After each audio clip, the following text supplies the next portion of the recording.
Eguerdion guztioi. Ordubiak eta bidiren honetan ekingo diogu gaurko albistegiari. 11 hildako eta ia 3.000 zauritu dira jada Libanon atzo gertaturiko erasoa dela eta. Aurrekaririk ez daukan ekintza honek antza Hizbullah taldea erasotzea zuen helburu. Hala, aldi berean eztanda egin zuten milaka bilagailuk ustez distantziaz aktibatu ostean. Hizbullaharen ustetan, Israelgo gobernua dago eraso hauen atzean. Ikusteke dago oraindik nola eragingo dion guzti honek ekialde hurbileko egungo egoera geopolitiko korapilatsuari.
Naziometroaren 6. neurketak Euskal Herriarekiko atxikimendua, Espainiarekikoa edo Frantziarekikoa baina handiagoa dela islatu du. Hala, Euskal identitatea da nagusi Araban, Bizkaian, Gipuzkoan, baita Ipar Euskal Herrian ere. Nafarroan berriz, nafar sentimenduaren zentraltasuna ageri da, Euskal eta Espainiar identitateekin nahasten delarik.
Eusko Jaurlaritzako sailburuen agerraldiek aurrera jarraitu dute Gasteizko Legebiltzarrean. Gaurkoan, Binken Zupiria erakunde gobernantza publiko eta segurtasun sailburuaren eta Mikel Jauregi industria, trantsizio energetiko eta jasangarritasun sailburuaren txanda izan da. Jauregik, trantsizio energetikoa eta eraldaketa digitala erronkak izan ez ezik, Euskal Autonomia Erkidegoko industriarentzat aukerak ere badirela azpimarratu du. Legebiltzarrera etorri gara gaur gure saileko erronka nagusiak deskribatzera, trantsizio energetikoa eta eraldaketa digitala erronka handiak dira gure industriarentzako, baina baita ere aukerak. Jauzi kualitatibo bat egin eskero, gu aintzindari izan gaitezke Europan berrindustrializazio honetan aintzindari eta irabazle izateko. Industria gehiago, industri hobea eta isuri gutxiago dira gure oinarriak Euskadi bezala gure ongizatea bermatzeko. Pasaden astean Venezuelan atxilotutako 2 euskaldunak CNIko kide direla berretsi du beste behin ere Nicolás Maduroren gobernuak. Euskal Herrian goizaldea zela hitz egin du Diosdado Cabello barne harreman, justizia eta bake ministroak Venezuelako Asamblea Nazionalean.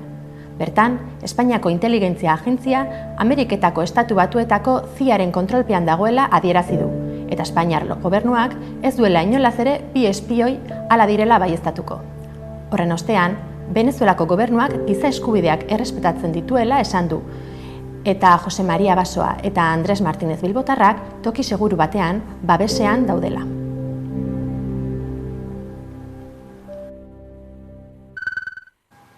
EH Bilduk eta EAJak talka egin zuten atzo Madrilgo Kongresuan, etxebizitza legea eta aldi baterako alokairua erregulatzeko proiektu berri baten harira. Sumarrek bertara eramandako lege proposamenak 6 hilabetera mugatu nahi zuen aldi baterako eta logela alokairua, baina ez zuten aurrera ateratzea lortu.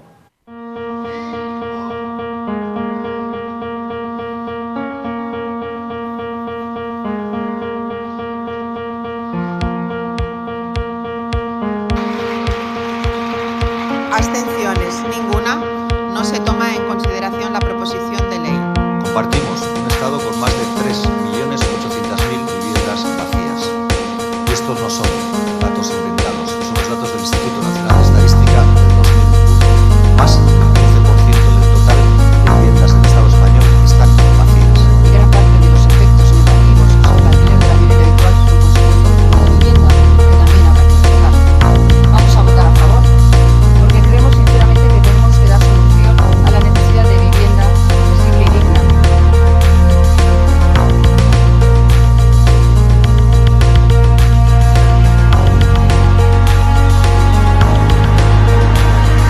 Vam votar que no a la llei d'habitatge, que bàsicament van signar els mateixos que signen aquesta proposició d'avui. Vam votar que no perquè no era una llei que solucionava el problema de fons.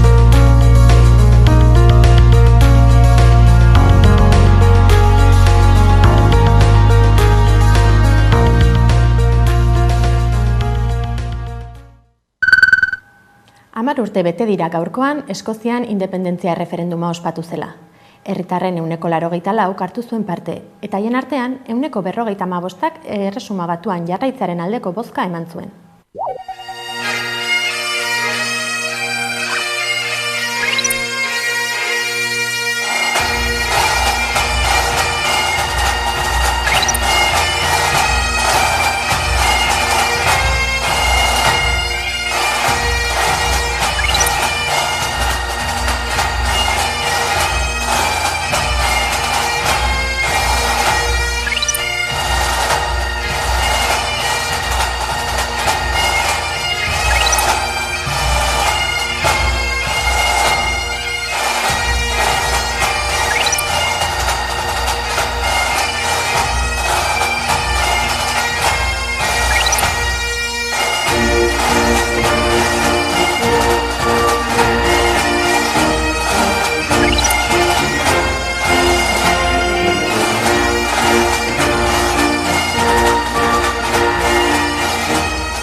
Bi atxiloketa gehiagoren berri eman da azken orduotan Euskal Autonomia Erkidegoan emakumeen aurkako sexu erasoak direla eta. Informazio gehiago dauka Xabi Alok. 35 urteko bina gizon atxilotu dituzte Lazkaon eta Sopelan sexu erasoa egitea leporatuta. Sopelan abuztu amaieran gertatu zen erasoa eta erasotzailea epaiaren aurretik igarostean Basauriko espetxera eraman dute. Lazkaoko udalak eta Gipuzkoako Foru Aldundiak euren aldetik erabat arboiatu dute Lazkaon gertatutako eraso matxista. 35 urteko bina gizon atxilotu ditu ertzaintzak sexu erasoa egitea leporatuta. Bata Lazkaon atxilotu dute, Sopelan bestea. Igande goizaldean jaso zen gertaera Lazkaon eta udalak eta Gipuzkoako Foru Aldundiak gaitzespenik irmoen adierazi dute eta gertutasuna eta elkartasuna adierazi diote biktimari eta haren senideei. Aldundiak ziurtatu du berdintasunaren alde egiten jarraitu beharra dagoela eta zentzu horretan adierazi du eskubide bortxaezinak direla emakumeen eta gizonen berdintasuna errespetatzea eta eskubide horren kontra egiten duten jokabideek ez dutela lekurik gure jendartean. Lazkaoko udalak bere aldetik aldarrikatu du jaietan eta gauetan edonork behar duela aske bizitzeko aukera. Sopelan abuztu akaberan eman zen erasoa eta hari lotuta gizonezko bat Basauriko espetxera bidali du epaileak, ertzaintzak eginbideak amaitu eta epailearen aurretik pasa ostean. Donostian azken asteetan gertatutako bi sexu erasoek hiriko lurrazpiko aparkalekuetan dagoen segurtasun falta plazaratu dute. Hori dela eta, EASO eta Katalunia plazetako parkinetako langileek elkarretaratzea egin dute gaur eguerdian, euren lan baldintzak salatzeko ere. Bertan izan da Udane Arbeo. Donostiako hotel park aparkalekuetako langileak elkarretaratze egiten ari dira Donostiako bulebarreko kioskoan, lan baldintza txarrak eta segurtasun falta salatzeko, baita azken 2 astetan izan diren sexu erasoak ere. Enpresari segurtasuna bermatzeko eskatu diote besteak bestea. Etorri gea hori salatzea, ez dago inolako seguritaterik parkinetan, ez daukagu seguritateko pertsonak, bakarrik gaude operarioak, eta gaude bat parkin bakoitzeko, parkin batzuetan, beste parkin batzuetan ez dago inor. Eta gertatzen dena da, dena gu egin behar dugula, eta arrisku guztiak gu afrontatu behar ditugula. Donostiako udaltzainek ez dute zertan bebi euskara maila izan. Horixe islatu du Euskal Autonomia Erkidegoko Justizia Auzitegi Nagusiak argitaraturiko ebazpen batek. Hala, pasaden abenduan Donostiako udalak jarritako errekurtsoa errefuxatu du auzitegiak. Eneko Goia Donostiako alkateak halako erabakiek euskararen normaltasunean eragin oso negatiboa dutela baieztatu zuen atzo. EAeko Justizia Auzitegi Nagusiak errefusatu egin du Donostiako udaltzaingoan euskararen bebi hizkuntza eskakizuna eskatzea. Udalak errekurtsa jarri zuen joan den abenduan Donostiako administrazioarekiko auzietako 3. epaitegiaren ebazpen baten aurka. Gure iritziz behintzat horrelako epaiek euskararen normaltasunean eragin oso negatiboa daukate, eta are gehiago zalantzan jartzen du benetan hizkuntza ofizial batek zer suposatzen duen hiritarrei dagokionean, eta hiritarrei eskaini bertzaizkion zerbitzuak euskeraz emango direla bermatzea. Hori zalantzan jartzen du eta hori guretzako behintzat oso larria da. Auzitegi Nagusiak baina orain atzera bota du Donostiako udalakari jarritako helegitea. Epai horren arabera ezin zaie euskara jakite eskatu unitate horretako udaltzain guztiei. Donostiako udalak hala eskatu arren. Donostiako udaleko tokiko gobernu batzarrak 2022ko abenduan udaltzaingorako plaza horien oinarriak onartzeko hartutako erabakiaren aurka partikular bate jarritako errekurtsa onartu du EAeko Auzitegi Nagusiak. Salaketa jartzerakoan argudiatu zuen 2 lanpostuetan bebi hizkuntza eskakizuna egiaztatu beharrak konstituzioan jasotako funtzio eta kargu publikoetarako berdintasunez iristeko oinarrizko eskubidea urratzen zuela.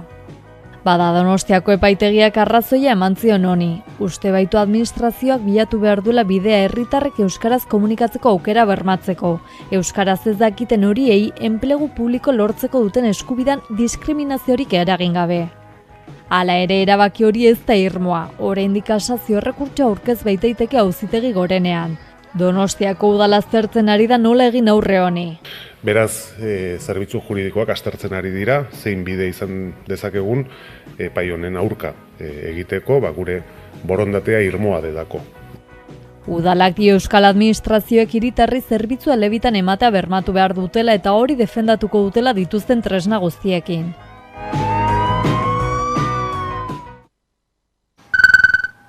Sei mila emakume daude prostituzio egoeran Hego Euskal Herrian Espainiako gobernuak egindako azterketa baten arabera. Espainiar estatuaren kasuan, prostitututako emakumeak ia 115.000 dira. Espainiako berdintasun ministroak jakinarazi duenez, 80% sexu esplotaziorako salerosketa arriskuan daude.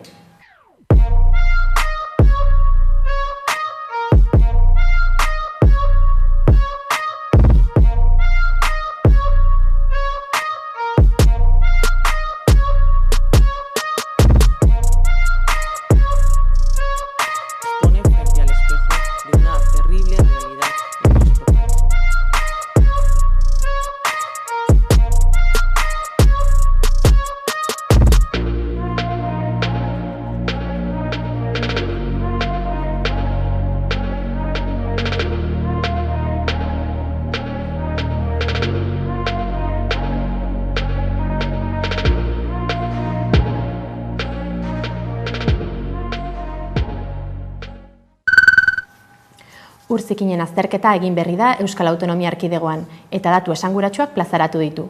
Besteak beste, EAen anfetamina kontsumoa altua dela islatu dute 30 bat araztegitan egindako analisiek. Espainiar estatuan baina 30 aldiz handiagoa hain zuzen ere.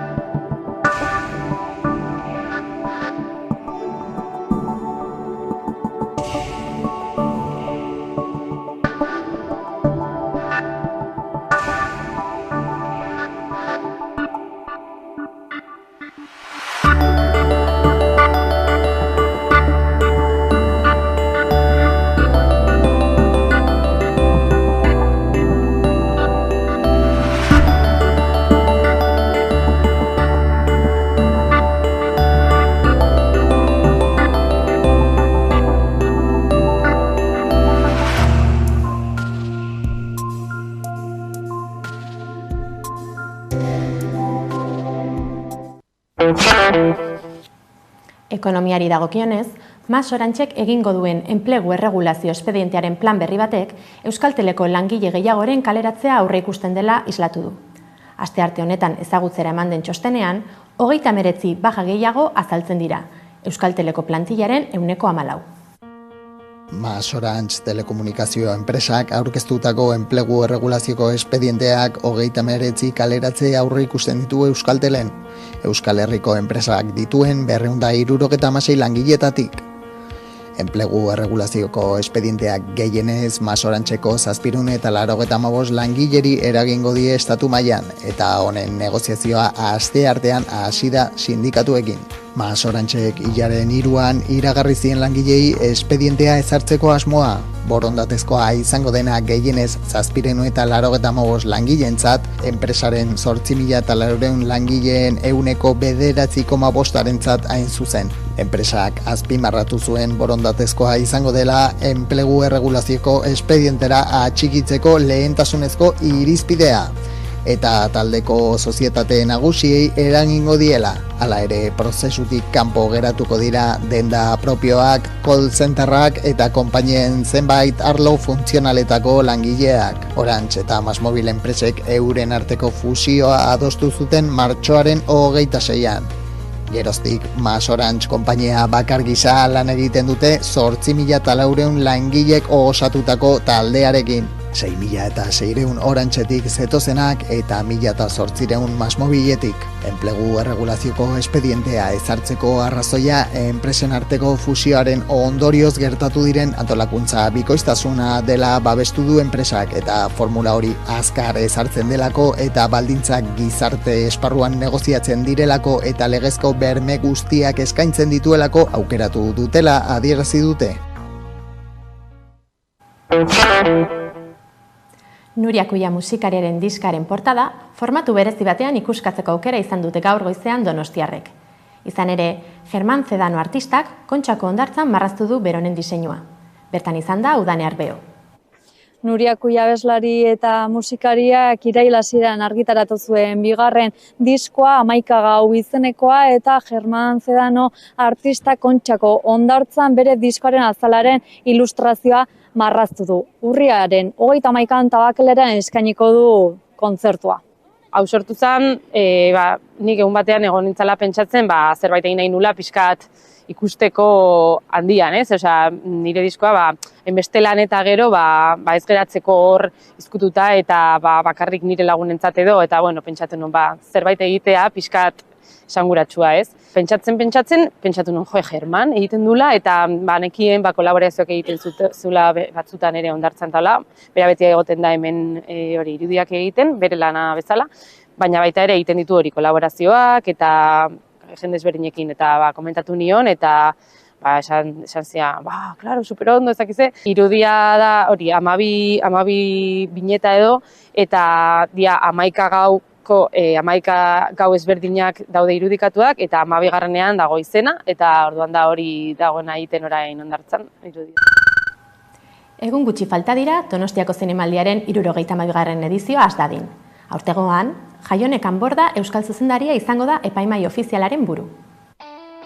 Jaione Kanborda zinemagile donostiarra eta iaz Okorno filmarengatik Urrezko maskorraren irabazlea izango da zinemaldiko epaimahai ofizialaren presidentea ostiral honetan hasiera emango zaion aurtengo edizioan. Okorno filmaren zuzendariaz gain, Leila Guerreiro idazle eta kazetari argentinarra, Franz Kranz aktore eta zuzendari estatubatuarra, Christos Nikou zinemagile greziarra, Ulrich Seil zinemagile austriarra eta Karol Eskota ekoizle frantsesa izango dira epaimahai ofizialeko kideak. Epaimahai ofizialaz gain, bestelako epaimahai buruak eta kideak aurkeztu ditu Donostiako zinemaldiak. Philip Bober izango da Kutxabank New Directors saileko epaimahai burua. Fernando Juan Lima Horizontes sarietakoa, Emili Bugez ekoizlea Zabaltegi Tabakalera sailekoa eta Itziar Lazkano aktorea Euskal Zinemaren Irizar sarietakoa besteak beste. Esne Beltzak amaiera emango dio bere musika ibilbideari datorren otsailean. 18 urte oholtza gainean aritu ostean, talde gipuzkoarrak azken kontzertua eskainiko du Bilbao Arenan 2025ko otsailaren batean.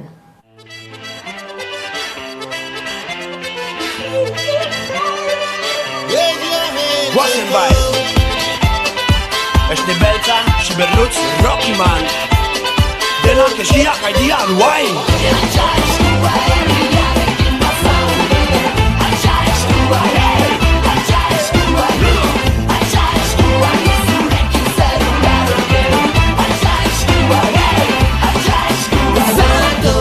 Nire bihotzeran, nire babesaran Egun sentia heldu aurrezatoz Nire barreneran, nire uentzeran Iuna barra heldu arte Gauzurekin gelditu nahi nuke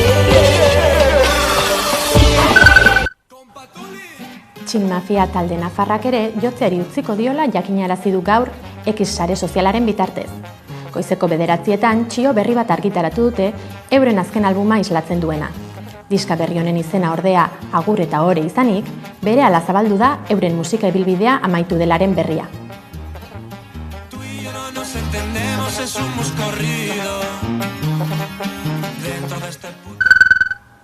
Kultur proposamen ugarirekin datorkigu gaurkoan gure kolaboratzaile Irati Agirreazkoenaga. Hala nola, Baionan eta Miarritzen ospatuko den mintzalasai jaialdia, zinemaldi alternatiboa Donostian, edota Bilbon izango den Non dira haurrak antzezlana. Aurrera Irati. Mintzalasai Euskararen aldeko festivala abian da Miarritzen eta Baionan. Igandera bitartean egongo da abian, aste osoan zehar beraz, Euskara gozatzeko aukera eskainiko du mintzalasai festivalaren 13. edizioan. Antolatzaileen esanetan aurten ere festivala gomita batekin heldu da. Gure hitz txikiek eragin handiak izan ditzaketela. Esate baterako kindegira sartzean, autobusera igotzean, aurparkeetan, ez ezagunekin harremantzerakoan eta barkorapiloak askatu eta euskara beti eta denekin partekatzen hasteko helburua da festival edo jaialdi honen. Horretarako familian edo lagun artean euskaraz gozatzeko egitaraua antolatu dute.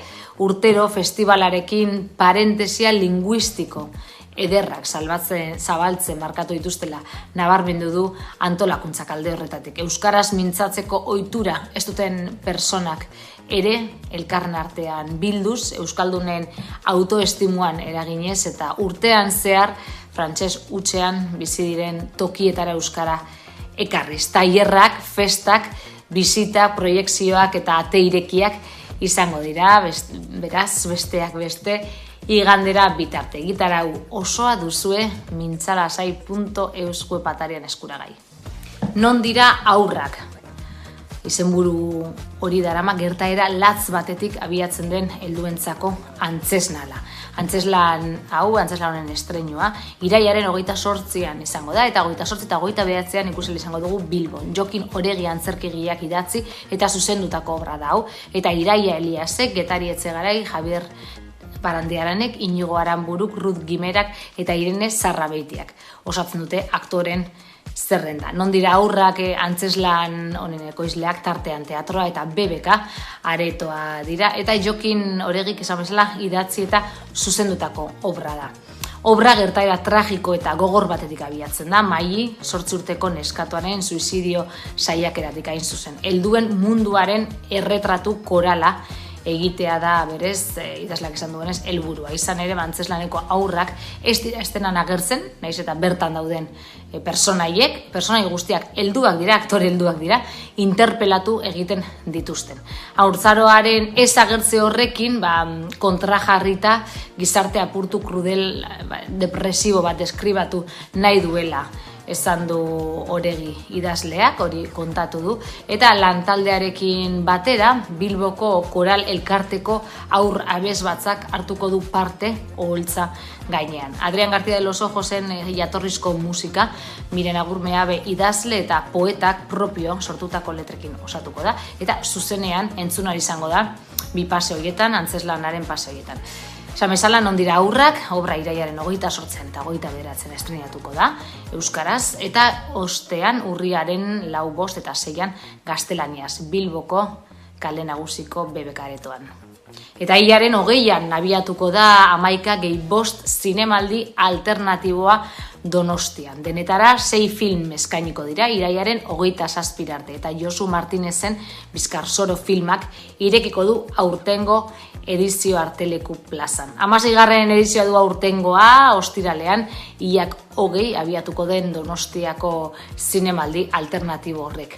Horretarako urtero bezala, gizarte gai eta gatazka desberdinei buruzko dokumental eta pelikula zerrenda bat osatu dute. Izan ere, zinemaren bidez gogo eta kritikoa sustatzea da zinemaldian helburua horrat, zinemaldi honena zehazki, ezta? Horiek horrela Donostiako mugimendu sozialekin eta bestelako mugimenduekin elkarlanean antolatutako proiekzioak izango dira nabarmendu nahi izan du antolakuntzak, bateko eta besteko borrokari ekarpena egiteko asmoz. 2024ko edizio honetan, alderik alde zeharkatzen gaituzten bi gai edo errealitate, nahi izan ditu antolakuntza baita ere nabarmendu. Lehenik eta behin Palestinako herriari elkartasuna adirazi eta Israelgo estatuak egiten ari den genozidioa salatu nahi du jaialdiak.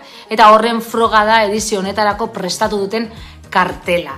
Dagoeneko badakizue Kate Blanchett dala kartel ofizialaren protagonista. Aktoreak Canneseko alfombra gorrian Palestinari egin zion keinua baliatu eta nolabait nabarmendu nahi izan dute beste kartel alternatibo honetan. Eta horrez gain, irailaren 24an, asteartean, Groseko Marruma elkartean Fara filma proiektatuko dute eta antolakuntzak modu honetan, nolabait, bat egin nahi izan du Donostian gora doan, Donostian eta Euskal Herri osoan, gora doan arrazakeria eta fasismoarekin amaitzeko abuztuan 100 herritarrek egindako deiarekin ikusi genituen itzelesko irudiekin. Eta helburu hori du hain zuzen ere irailaren 26an amaitzeko ostegunean egiako teia fabrikan antolatu duten saioak. Gure aldetik besterik ez. Gogoan izan, Amekaren webgunea eta sare sozialak eskuragai dituzuela informazioa zabaldu nahi izanez gero. Ondo izan eta bihar arte.